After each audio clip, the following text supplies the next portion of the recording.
Hello, my name is Staphylococcus aureus, but my friends call me Staph for short. I am a microorganism that lives to eat and cause trouble. I am so small that it takes a special microscope even to see me. I love to live in and on the human body. I have been living in a hair follicle on a fellow named Jimmy for a few days, and I am ready to move. Come on with me on my journey. All I have to do when I'm ready to take a hike is catch a thumb, or maybe right under a fingernail, and I'm off. Now, depending on whether Jimmy scratches or bites his nail, I'm on my way to a new home. I must add, however, that when I live alone, I don't get noticed much. But when I get together with a bunch of my friends, watch out. All right, here comes Jimmy's hand now. Great, I got under his nail. We're moving now. Steady, steady. Oops, it's getting dark. Wow. Look how many other germs there are in here.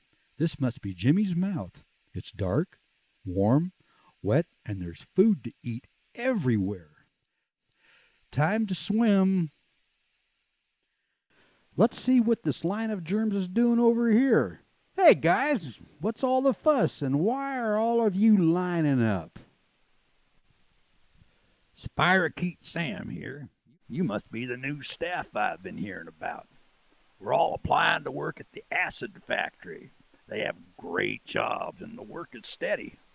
All we do is double in number every 12 hours and make acid 30 seconds after Jimmy eats. But we can only get the factories to work if we make colonies of organized workers. If Jimmy finds our factories and scrambles our organization, it'll take another 24 hours before we're able to produce acid again. So it becomes like hide and seek. Well, why do you want to work anyway? Oh man, it's a party. We swim around into tiny cracks and crevices and squeeze into tiny plaque colonies or acid factories. We sing, dance, eat, party, and our waste comes out as acid. So you see, it isn't really work. It's the most prestigious position in Jimmy's mouth. Just think, if you're not placking out, you could be floating along, minding your own business, and suddenly be spit onto the pavement. So I choose to work at the factory. Oh, I'm not ready to pound pavement, Sam. How does Jimmy scramble the factories? Well, he has a big brush he uses sometimes, but it can't reach between molar mountain ranges or in Sizer Pass, so we mostly try to stay in those areas. Sometimes he'll use a string, and I've heard him call it floss. It goes between the enamel girders and wipes us out pretty well. But if you ever see a pointed rubber tip coming at you, beware. It squishes and scrambles and wipes out most of our colonies, even if we're able to hide under the gums. Thanks for the warning. I'll be sure I get as far between the Ivory Mountains as possible. So, where do you want to work, Staff? Well, what are my choices? I love to swim, and I'm great at getting organized. I prefer working underground, or should I say undergum. You'd do great there as well with your abilities. It's a great job. If you position yourself far enough between the Ivory Mountains that you don't get your colony scrambled for 3 or 4 days, the gum tissues around you start to swell and bleed. As they swell, you have more room to hide. If you're super sneaky and hide for a long time, you'll be able to get into the bone region, really redecorate. With the new friends you'll find, you'll be able to make great pus pools of toxins that will help your cause. Eventually, Jimmy will lose his ivory mountain, or tooth as he calls it.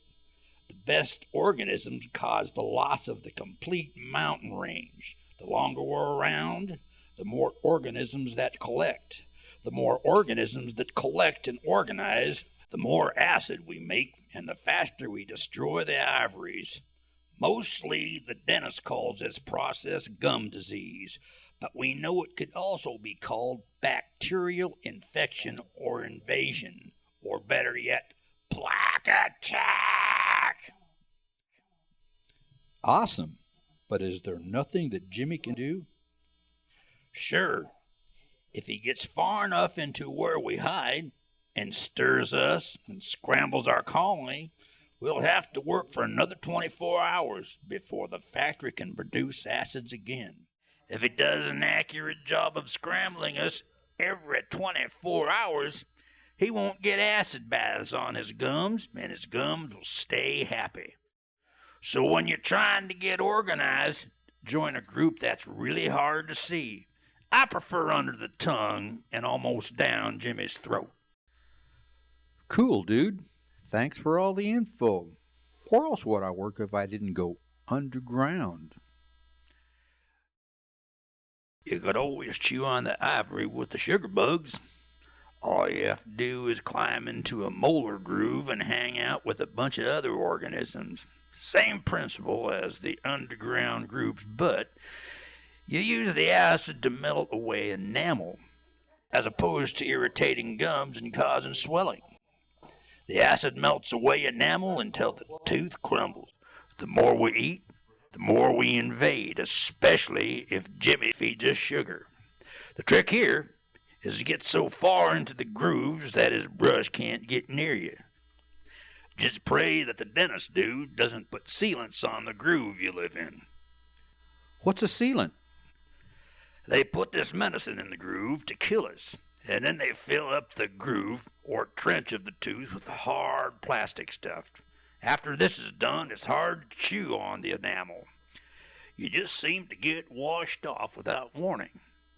Another thing I've seen the dentist do is grind out all the germs and pack silver into the crater, filling up the gorge. Once he even built a golden building that looked just like the old library where we really had a picnic. Boy, we had really done some damage there.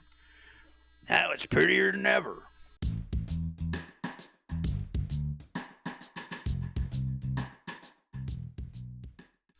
Now I'm confused.